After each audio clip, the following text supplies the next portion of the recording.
এক মুহূর্তের জন্য আল্লাহ নূরের ঝলকানি দেখাবেন, সব জান্নাতীরা পাগলের মতো তাকিয়ে থাকবে, তাকিয়ে আছে, কিন্তু সামনে কিন্তু নূরের ঝলকানি আর নাই, কারণ এটা দেখাইছিলেন কয় মুহূর্তের জন্য?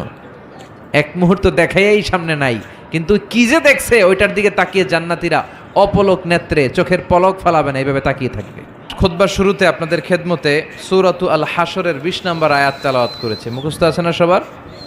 আল্লাহ সে আয়াতে বলেছেন, লা ইয়াস্তাবি আসহাবুন নার ওয়া আসহাবুল জান্নাহ, আসহাবুল জান্নাতি হুমুল ফাইজুন। জান্নাতি আর জাহান্নামী তারা কখনো সমান হতে পারে? যারা জান্নাতি তারা সফল। কারা সফল? কথা বলেন। জান্নাতি আর জাহান্নামী কি সমান হবে? জাহান্নামীরা ব্যর্থ আর জান্নাতীরা সফল। এখন আমরা কি হইতে চাই? ব্যর্থ হইতে চাই না সফল হইতে চাই? সফল হইতে চান? তার মানে আমরা জান্নাতে যেতে চাই, ঠিক কিনা?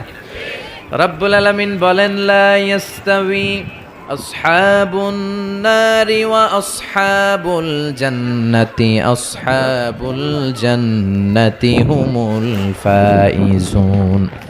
যারা জান্নাতি আর যারা জাহান্নামী দুই দল সমান না। যারা জান্নাতি তারাই সফল। কার কথা? ফামান যুহজিহা আনিন নারি ওয়া উদখিলাল জান্নাতা ফাকাদ ফাজ ওয়া মাল হায়াতুদ দুনিয়া ইল্লা মাতাউল গুরুর। আল্লাহ বললেন, যারা জাহান্নাম থেকে মুক্তি পেল আর